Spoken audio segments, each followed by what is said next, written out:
So today's talk is on named entity recognizer using TensorFlow, and it is given by Shweta Bhatt. So Shweta Bhatt worked as a applied scientist at Juniper Money and is based on Bangalore, India. She is a Google developer expert for machine learning. Previously, has been on AI and ML mentor at Springboard. She has experience in building search, information retrieval, and other NLP based products, and she is currently working on conversational AI in the fintech domain. She holds a master's degree from King's College London in artificial intelligence and an undergraduate degree from BITS Pilani in information systems. She loves traveling and exploring new places and cultures, and she's a tea enthusiastic. That's very interesting to know.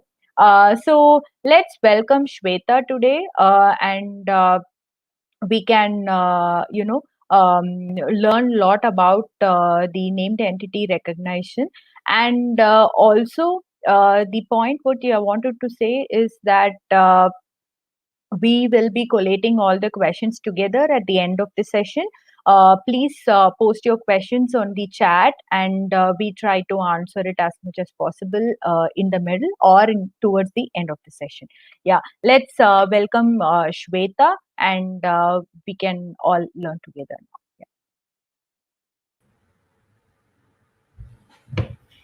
now. Thank you, Sri Ranjini. Am I audible? Is that good to go? I think so. Awesome. Thank you, Sri Ranjini, for the warm welcome, and thank you everyone for joining this webinar. In today's webinar, we'll be looking at the problem of named entity recognition, and our goal is to train a named entity recognition on an NER model at the end of this tutorial. So that's our objective.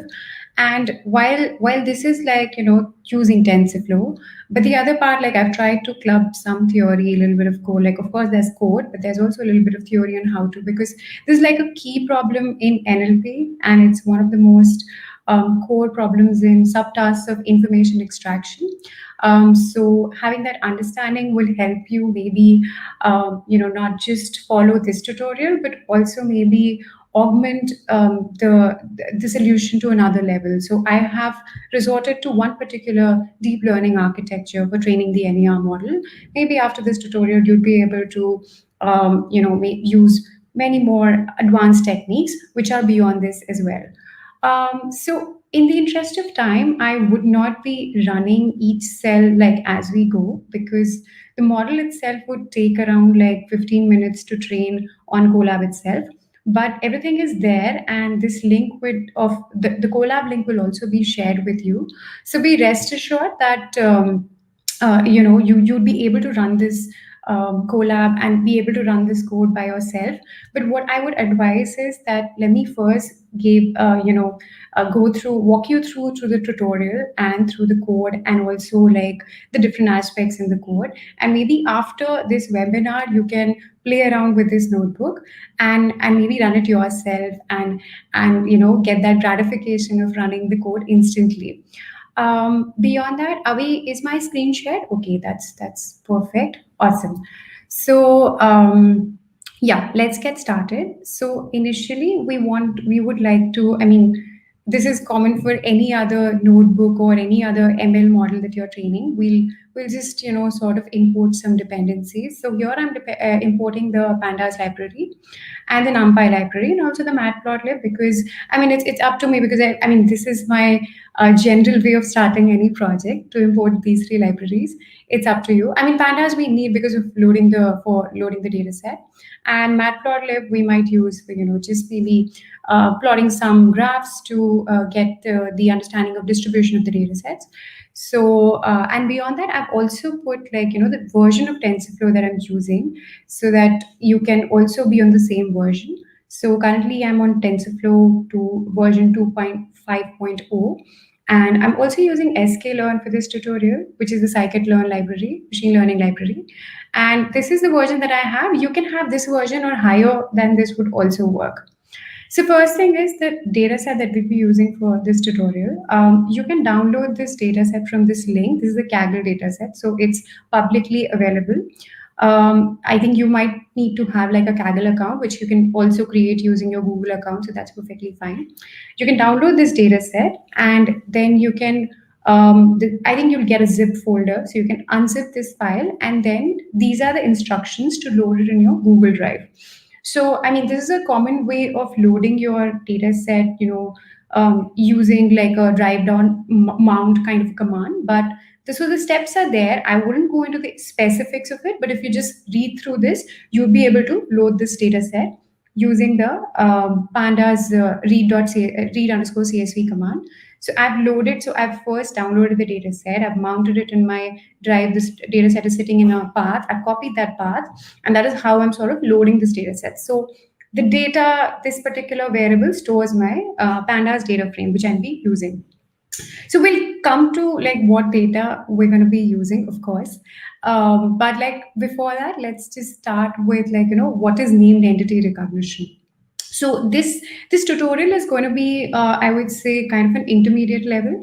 So it's not very basic in terms of that, we're using only traditional machine learning techniques. We're using deep learning techniques also, but this is sort of an intermediate sort of a level. So what you learn is you learn like what is named entity recognition, so what do we need to first of all, like how do you identify like whether this problem classifies as a named entity recognition problem or not.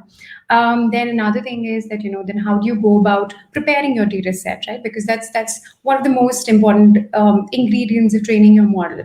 So how do you go about collecting data, labeling data, then how do you go about pre-processing that data? Finally, what architecture or other, what kind of a model would you train? So if you're using deep learning, so we'd be using like neural networks. So what kind of architecture do we go about, training this model, and then eventually training, and then how do you evaluate? So while this can get very complex with any sort of NLP or deep learning task, I'm going to keep it simple to for everyone's understanding. And of course, like there are resources if you want to sort of go beyond that. I can definitely share, with Sriranjani, and she can share on the link as well. So let's get back to, what is named entity recognition. So as I mentioned, information extraction is like a bigger umbrella of tasks within NLP, which deals with automatic extraction of structured information from unstructured or semi-structured text data. So text data could be structured or semi-structured. We want to extract key pieces or sort of, some structuredness from that data. So that's information extraction, and NER is a subtask of that, like co-reference resolution, which is, when you want to identify which pronouns sort of match with which nouns in a sentence. That's like another subtask of information extraction. So specifically, NER task is it deals with locating and classifying named entities in a text.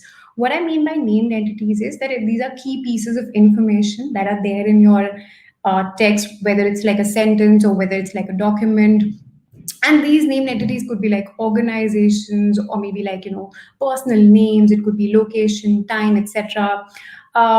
Like for example, the example that we have here is like, say, in the biomedical domain. So say the sentence, right? Hydroxychloroquine has been studied for the treatment and prevention of coronavirus disease 2019. Now, the named entities in this sentence can be hydroxychloroquine, which is the name of a drug. So that's why the class of entities is drugs. And the second entity that I can find in this sentence is coronavirus disease, which gets classified into the type of entities, which is diseases. Okay, so this is like a biomedical domain. So it's not just limited to like the general domain or like the news domain. This task can be performed into any domain also, be it fintech, be it e-commerce, etc. Now, formulating an NER problem, this is not, I wouldn't say this is a mathematical formulation is what I'm talking about. Here, what I'm talking about is like, how do you start with like this problem? Like somebody told you like, okay, we have to sort of have like an entity tagger for this particular, data set. How do you start with that? So firstly, you need to identify what are the classes of entities that you want to extract. So for example, if you think that this is a e-commerce data set and you want to maybe extract, the brand names of products, you want to extract the product itself, whether it's a fan or whether it's a TV. Then maybe the model names, right? So if it's Apple, iPhone 10, or maybe something else, right? So that's like, and the examples given here are again like gene, disease, drug. This corresponds to biomedical domain. Then another thing is that you need to collect relevant text data. So your text data should have examples of these entities, because otherwise, what are you going to extract, right? So that's why relevant text data, and you need to annotate that data. We'll come to that data, like how that data is annotated here, because it's very specific. It's different from classical class. I mean, typical classification or regression tasks in machine learning. Then eventually what you want to do is you want to train an NER model or an NER tagger that is able to predict those entities and also classify them into given categories. So in this tutorial, we'll be using a sequence model approach to NER. I'll just briefly describe like what I mean by that. So during the training phase, what I'm expecting is that I want to collect like a set of representative training examples. These can be documents, these can be sentences, this can be short text, right? So there's a couple of sentences together or maybe long documents. And then I want to annotate each token for its entity class or other using the BIO encoding scheme. We have BIO encoding scheme also down below. So I'm going to explain that in a while. But so what I mean by each token is, if you're familiar with NLP, I think you'd be familiar with the terminology, which is like, token.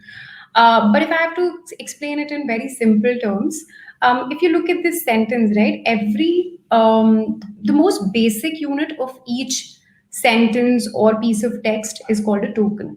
So even like, if I have to break this particular sentence down, like collect a set of representative training examples, in parentheses I have documents, if I have to break it down, then each word would be a token, but also like the special characters here.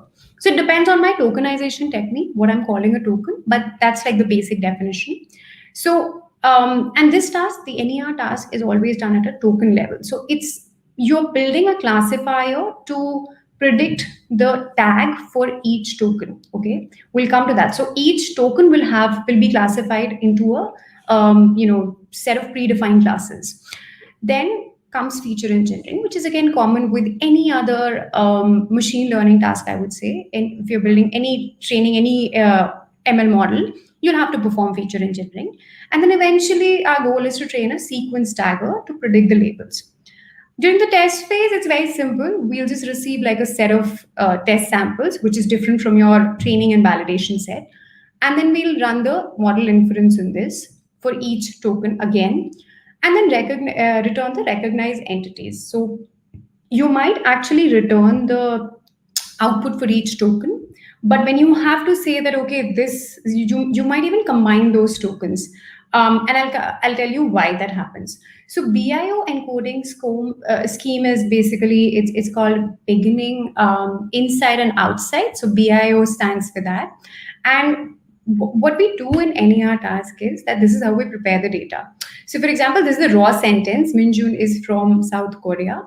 I'm sorry about the spelling mistake there, but the encoded sentence, or rather the NER tag sentence, would be beginning of person. OO is basically outside. That means that this is one entity we care about, Minjun. The other entity is South Korea that we care about. The other, anything which is apart from these two entities is like outside. So that's something that's not an entity, and we assign the token O to that. So here, South Korea, it's basically multi-word entity. So what we mean by multi-word is that this is beginning of location. So this is beginning of the entity, and this is inside of the location, right?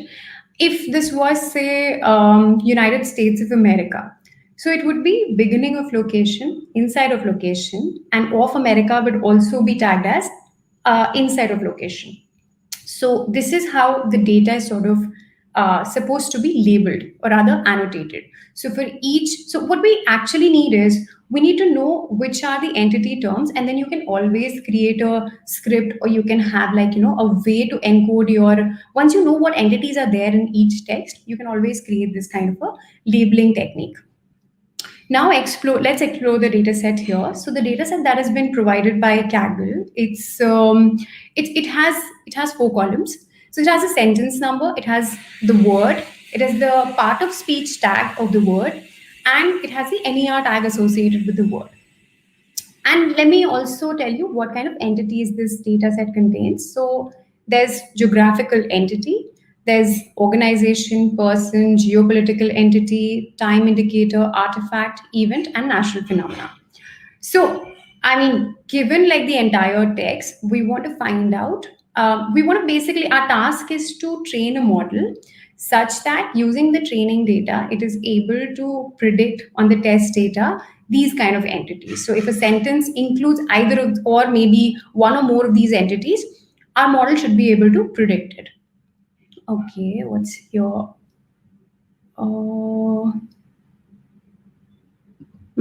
Yeah. Awesome. So now we're up to exploring our data set. So this is like a size of our data set. Now this data set is actually token level. So this is like how it looks like. So the first sentence is this one. Thousands of demonstrators have marched through London, blah, blah, blah. And then you have, for against each word, you have the part of speech tag. So like, for example, this is a verb, right? So don't worry about like the numbers if you're not familiar with this, but it basically indicates that this is like a noun. This is also a noun. This is like a preposition, and this is like a verb. So these are all part of speech tags, and these can be used for creating features for your model also. And these are the NER tags. So this is how you label your data set. Then there's the tail, right? Okay. Then we have our the pre-processing. Okay, let's get to the pre-processing steps. So we figured out that there are certain, we want to first, like we do it for any other ML task, we would want to figure out like if there are any null entities in our data set, and we would like to just get rid of them, impute any null values, or maybe just get rid of them. So this is this sort of, these cells are addressing those.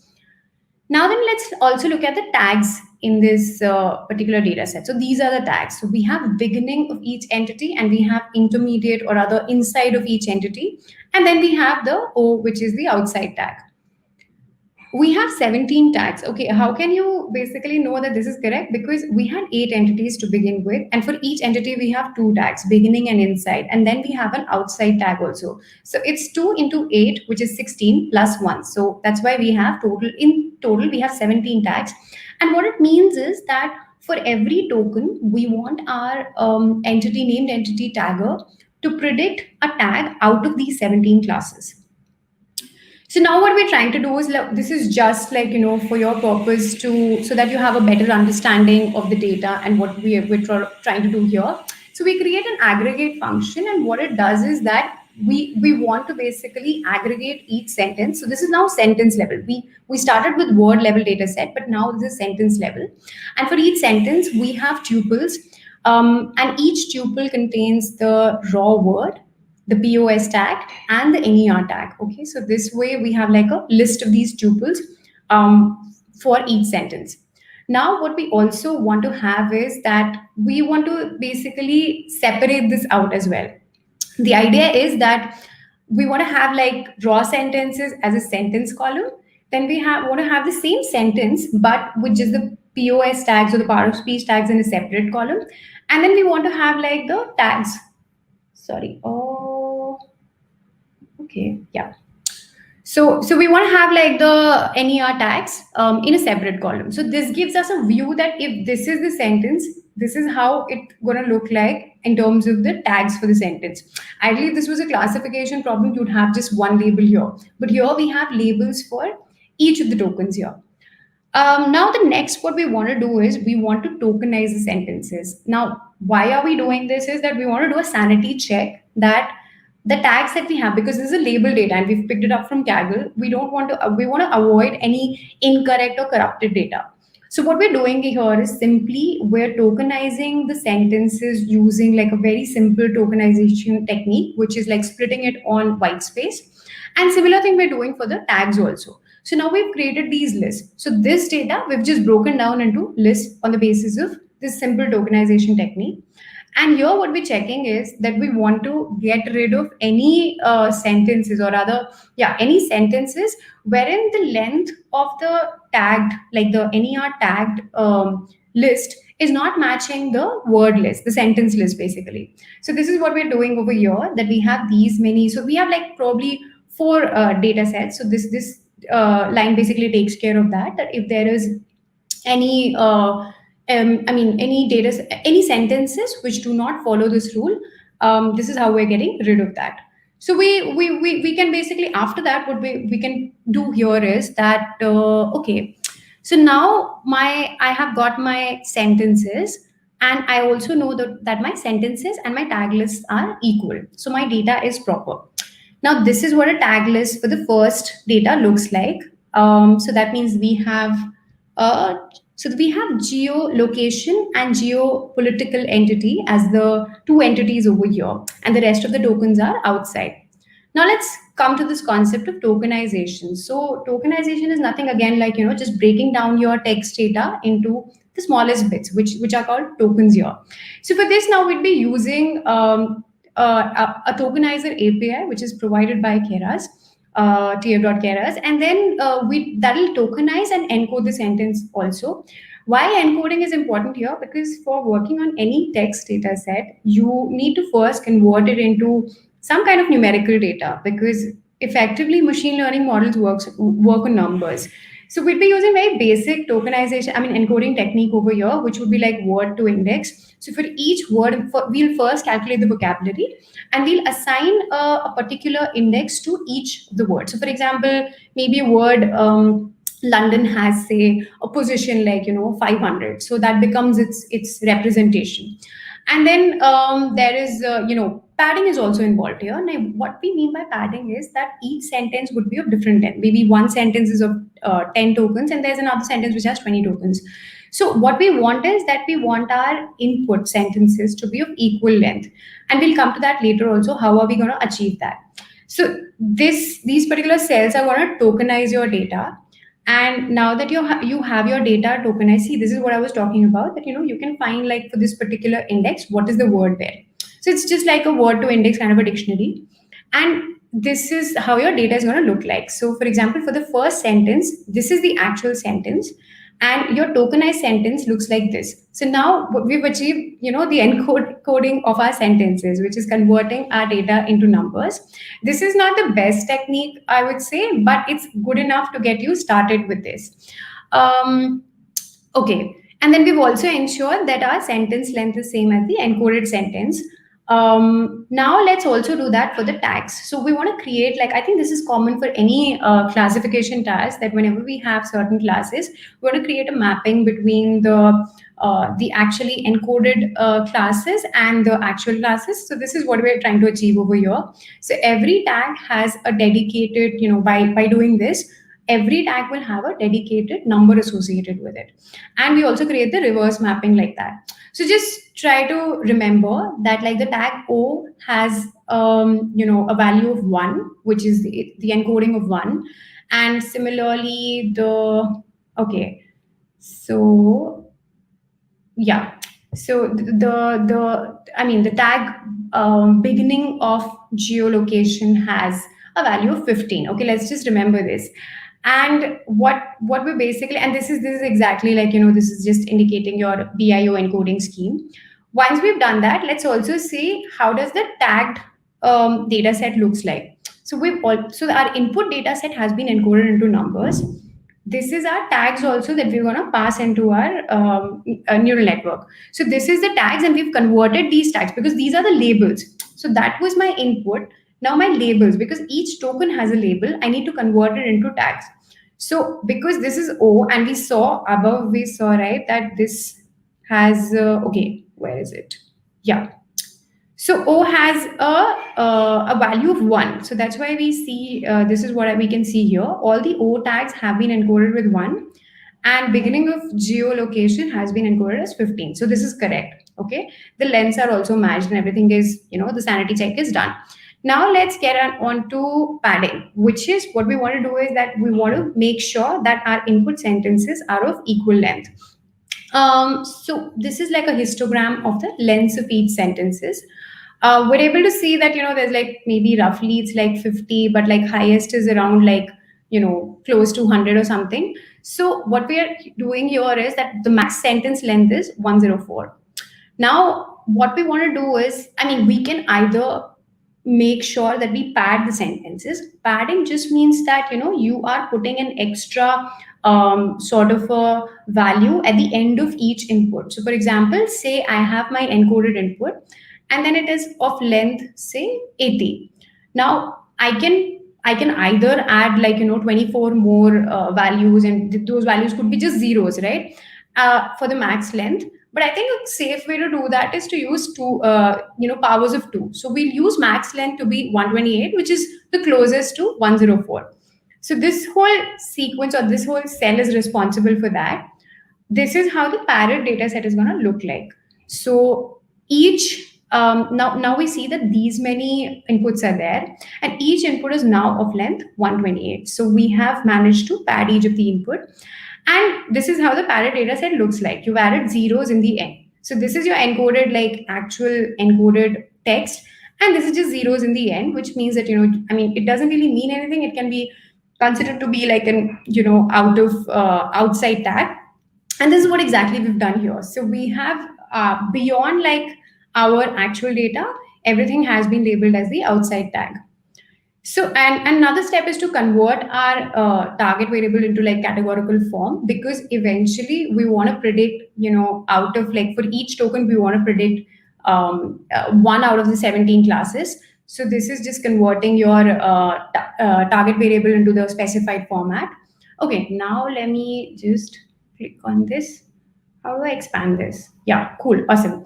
So next step comes. So now you've sort of prepared your data set. Your next step is to split the data set into train, test, and validation set. This is again very common to like most of you. If you are familiar to machine learning, training machine learning models, you can use this, sklearn, the model selection module, and you can import the train, test, split. And this is how so basically you can provide your test size. So we are first sort of test set means that 30% of our data. So 30% of our data goes into the test set, and 70% is what we are training at. And then later on, we're also splitting that 30% data, and we're using test set to be the 20% of that 30%, and the rest of it we're using for validation. So this is the actual split also. So these are the number of training examples that we have. These are the number of test examples that we have, and this is our validation set. So again, this is like all cool. We've sort of gone through this, and we have like we can see our shapes of our training and test data. Now let's go to building our NER model. So you will need TensorFlow.keras for yours. So initially I was used to using Keras, but since when with TensorFlow 2.0, Keras is sort of integrated with TensorFlow. So you can import TensorFlow.keras. These are the essential dependencies that you'll need. So you'll need the input layer, the model. We're using LSTM, so that is something that you'll need here. The embedding layer, the dense layer, the time distributed. I'm hoping like you guys might be aware of that, but if you're not, then I would say that you can refer to other deep learning courses, because this tutorial does not sort of it's not under the scope of this tutorial, but you can definitely refer to other deep learning courses, maybe on deeplearning.ai, or there'll be other open source courses around. Okay, so what's important whenever we're training any deep neural networks, we need to specify the embedding dimension, which is what would be the size of your embedding layer. Then you need, so this is basically the vocab size is something that we have taken from the, initially we had calculated. And then you also need to declare your hidden size, or like the LSTM units, how many you want to have. And then there is like, your, the maximum length, right? So this is something we'd already declared to be 128, because we want to stick to powers of 2. So this is how the next steps are basically building your neural network architecture for training this NER model. So you have your input layer, then you have your embedding layer, which the output of that is the embedding dimension that we've already specified. Then you're using a bidirectional LSTM layer here. Why we're doing this is that we want to capture the context from both sides. because these are sentences. It could be that the tokens that are preceding a certain token. I mean, like an entity. If like an entity is a token, if a token is an entity, and the tokens that are sort of following that particular token, both can maybe affect. Like the features of both are important. So that's why using a bidirectional LSTM model over here. And then we have a time distributed layer, because again, as I said, this is at a token level. So eventually what it gives out is that it's the dense layer basically has the number of tags, which is the number of classes that you have, because it can be either of those 17 tags is what you're going to predict. So softmax is the activation function there. So it'll eventually you'll get a probability that for each token, what is the probability of it being in a certain token. Say if the model is predicting that this particular token is of maybe type beginning of person, then you'll get like a distribution, and then you also get the probability for the other classes as well. So this is how my neural network architecture looks like. I can compile this code, and categorical cross entropy is something that I'm using as a loss function. And currently I'm using the metric as accuracy, just to keep things simple over here. The model training is again, I think people who are familiar to deep learning would be familiar with this. The thing, I've kept the batch size to be like 32, and I'm also training it just for 3 epochs. As I said, it does take some time. Like on Colab, it takes a lot of time, to at least 15 minutes to train this. So this I've already trained before. What you see is that the validation accuracy is quite high. And I'll tell you the reason. This is not like because it's kind of overfitting, but the reason is that eventually what we've had it, we've padded our data sets. So most of the tokens in our data set have been tagged as outside token. So it's of course like when you cumulatively, because this is like the overall accuracy. The overall accuracy is going to be high because our model is predicting a lot of outside tokens correctly. But that's not what we're interested in. We're interested in understanding the portion of the data which has real entities. Okay. So what we'll do is we'll remove the padding at least, and then we can calculate like after we remove the padding, because that also causes like that's a culprit in for us interpreting that it's a very huge value and it's already 99%. So we'll remove the padding, and then we'll calculate the precision, recall, and F1 score, which is like the metrics that you use for any classification algorithm. And this will be done per entity, because for each entity we want to figure out like how many instances did we capture correctly and classify correctly, and how many we couldn't. So this is our size of the test data. Eventually, what you want to do here is that, okay, this is the classification report. Again, people familiar with sklearn would know that what it does is basically it gives you an idea of like these are the number of classes that you have. And for each class, what is the metric that you basically found? So this is precision, recall, F1 score, and support means that these many examples were there in your test data. Now, if you see the weighted average is pretty high, again, okay, fine. But is that the case? Do you think that your model is really good? That's not, because I think people who are familiar with multi-class classification would know that how like a skewed data set affects the overall accuracy or the overall performance of like your model. So this is not well balanced. Why? Because if you see there's like a huge skewness in this distribution. We have a lot of values for this entity in our test data set. And this might also be the case for the training data set, right? Even if you randomly split it, or I mean, I would always advise to split your test and train data set in a stratified way. I know it's difficult to do for named entity recognition tasks, but there's a way to figure that out as well. But wherever the number of entities or rather, that's very skewed. Like we have very low instances of those that entity type, like for example, the artifact, or maybe the natural phenomena, right? So we just have 5 examples here, and it has not been able to predict anything. So let's see the first data set in our predicted data set. So this is the first sentence. This is the actual target tag, and this is the predicted target tag. So this is the value US. Okay, fine. This is correct. Nicaraguan geopolitical entity, maybe not. I'm not really sure. But I think this is because this is already, this came from the label data, so this is correct. Then Daniel Ortega, okay, predicted both tags correctly. and time is also predicted correctly. So I think most of the common things, because person and geopolitical entity and geolocation entity, time, these examples might be in abundance in our data set.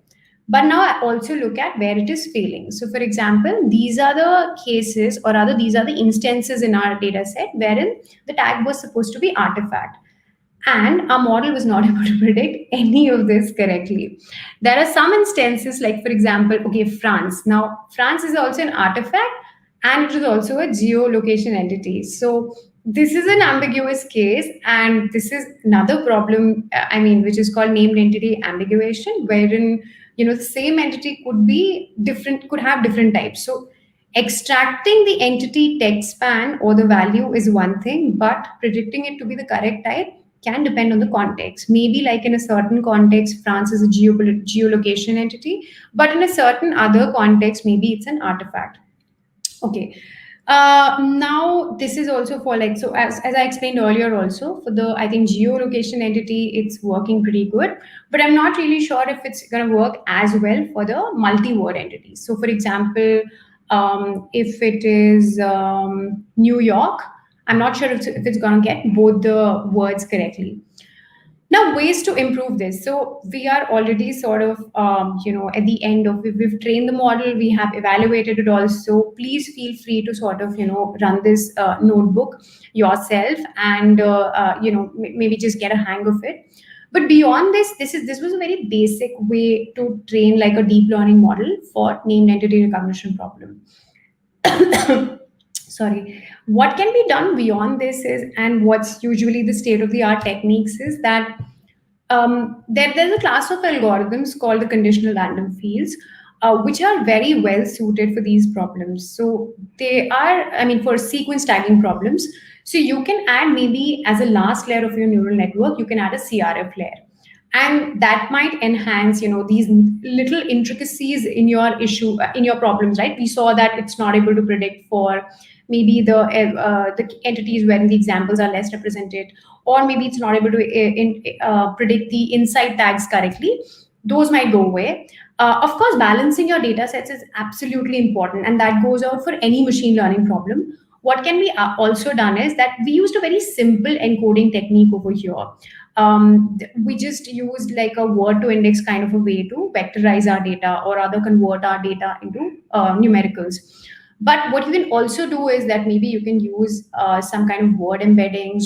So use a higher dimensional, data, like just represent your sentences and each token into higher dimension.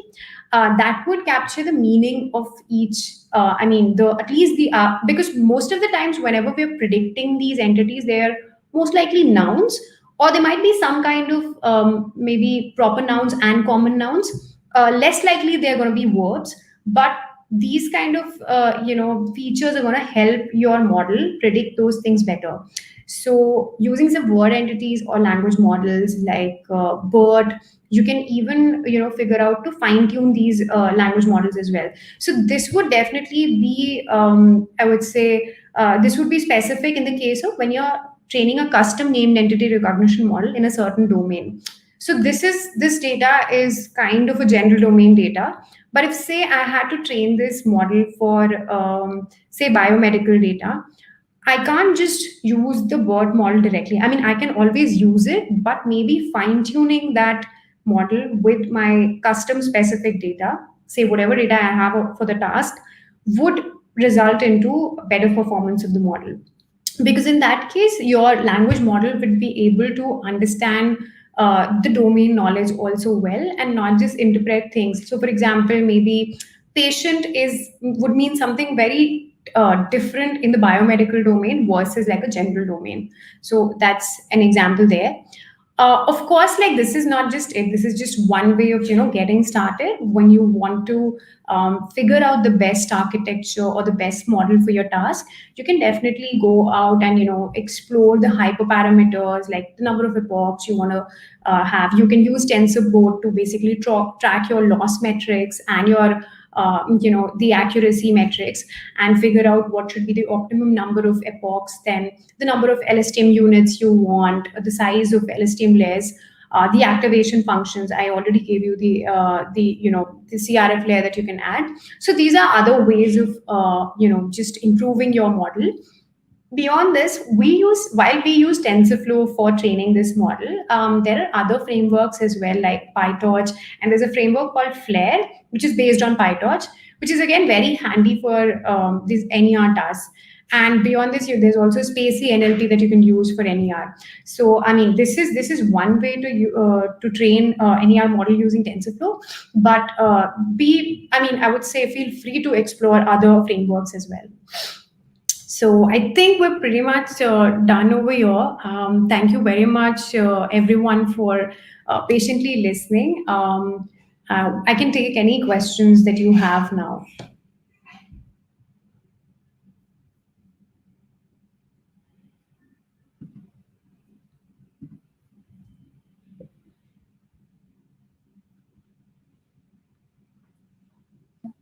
Thanks a lot, Shweta, for giving us a wonderful session today. So, if anyone has any questions, please put it in the comments. Shweta is ready to answer the questions.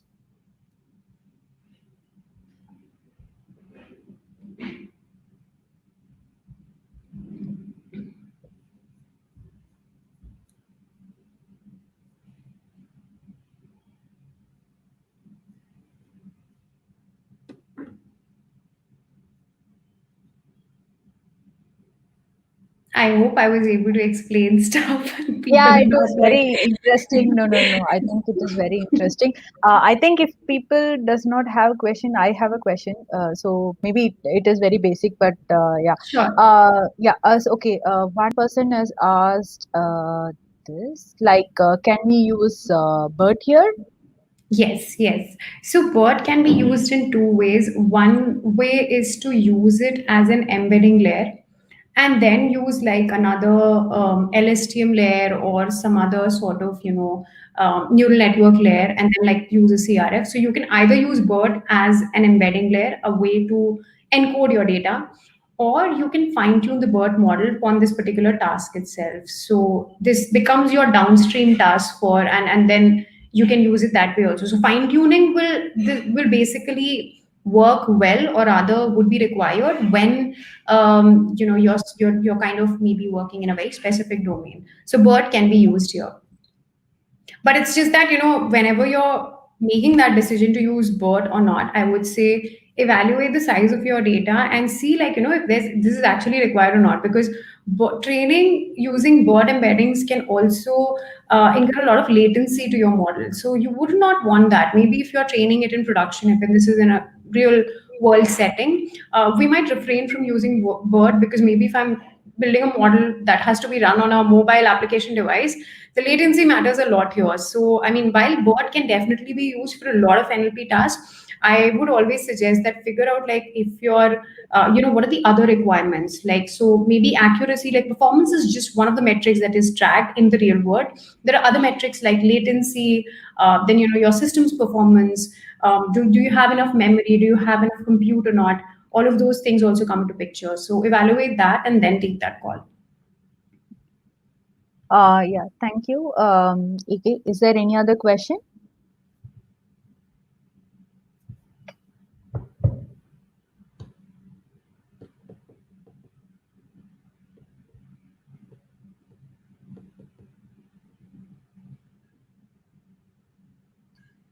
Okay.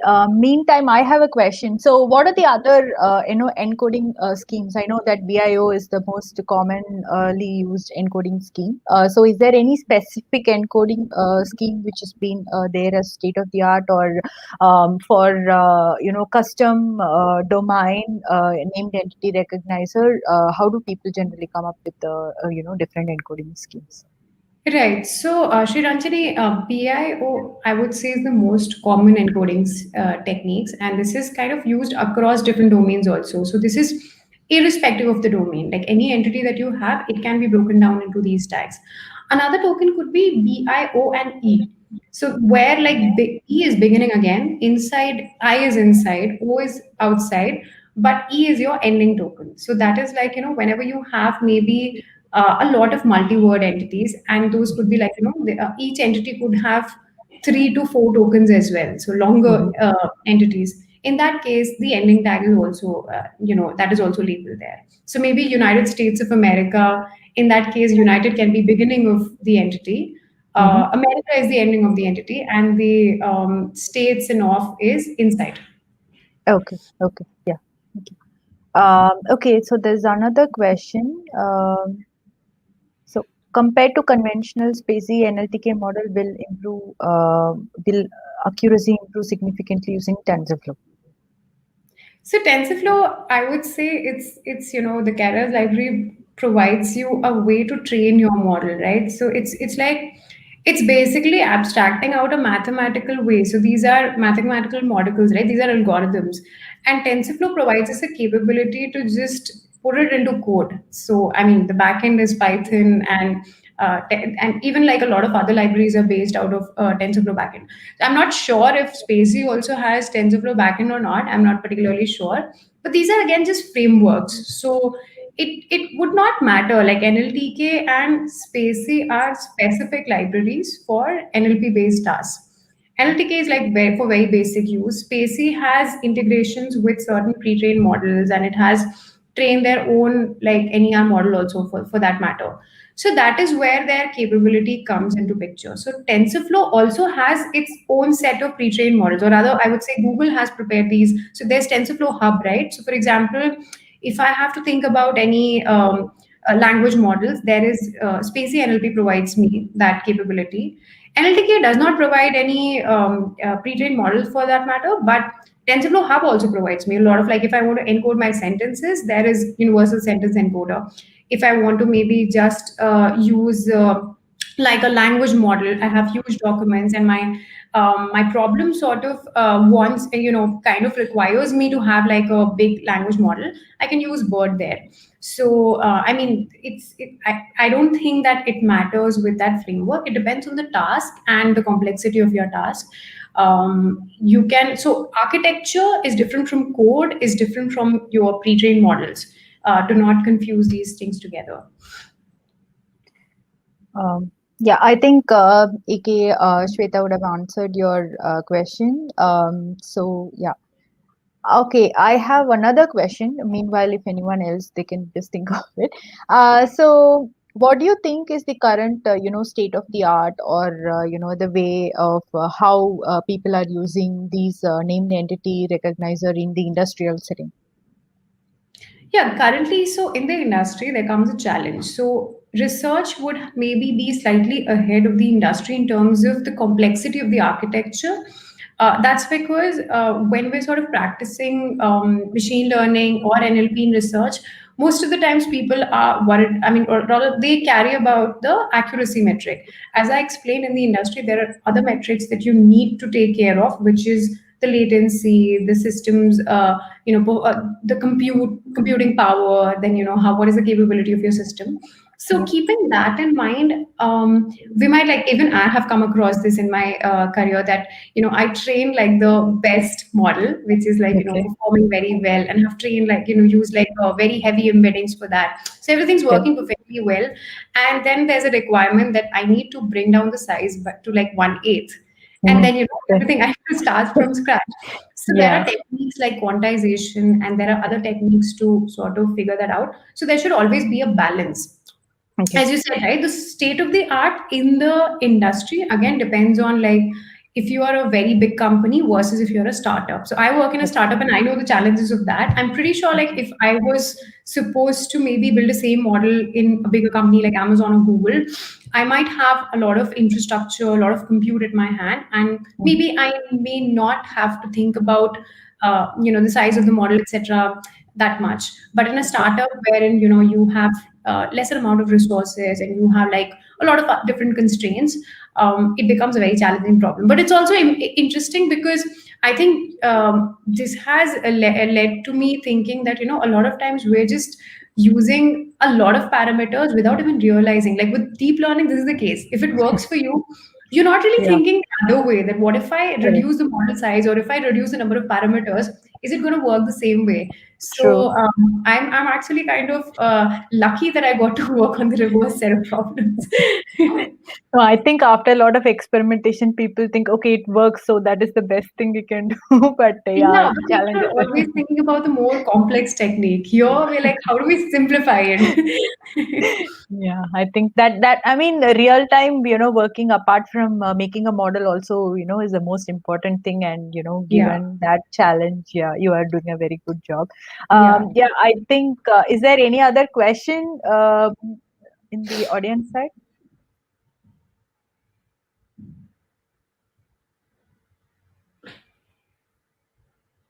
Okay, if nothing is there, I think it was a wonderful session, Shweta, and thanks a lot for providing us your time and giving us your knowledge. So it was a very good session. And how do you explain the give tips about how you can improve the model as well as the embedding, and how you can add the data for the custom domain, and how you can see I mean tips on improving the model architecture, etc. And yeah, we are in hope that to see you more for our sessions later. So that is one thing which we will also learn more a lot from you. Thank you, Shweta. Thanks a lot. Thanks a lot, Sri Ranjani. And like, yeah, I'm happy to, join you for another session also. And I hope like, our viewers also like enjoy the session, and feel free to run the notebook. And if you have any other questions, please feel free to post it in the comments as well, in the comment section as well. Yeah, yeah, thank you, Shweta. Thank you. Bye-bye. Okay, thanks a lot, people, for watching today's session. And I will be posting the link for the collab notebook in the YouTube comment section. And apart from that, there is one more detail which we want to share today. Uh,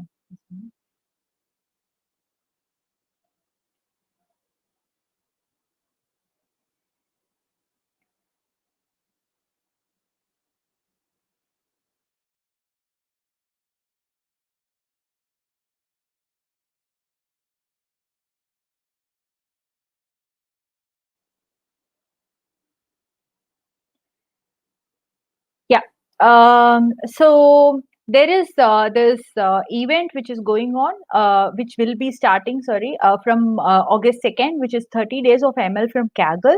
And this is the link for it. And, the program highlights are simply awesome. So you have 2 weeks of daily hands-on assignments, and course completion certificates are provided directly from Kaggle.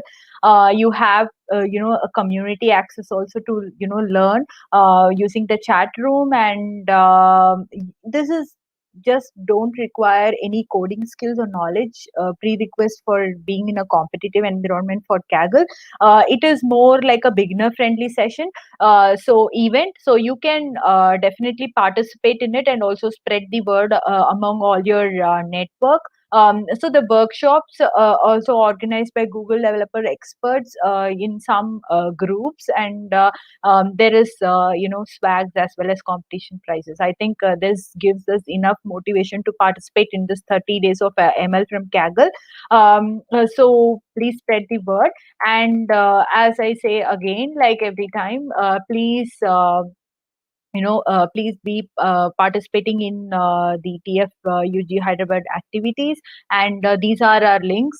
This is our meetup group link. This is our Twitter handle. And please feel free to provide your input as well as feedbacks about the session in the mail. And also subscribe to our YouTube channel, which is TFUG Hyderabad. Thanks a lot for everyone. And we will be coming up with another session next month. And feel free to stay tuned, and you can provide us the feedback on how we can improve or what kind of sessions we can provide. And that would help us a lot to improve as a community. Thank you. Thanks a lot. Thanks for watching, and thanks for providing your time today. Yeah.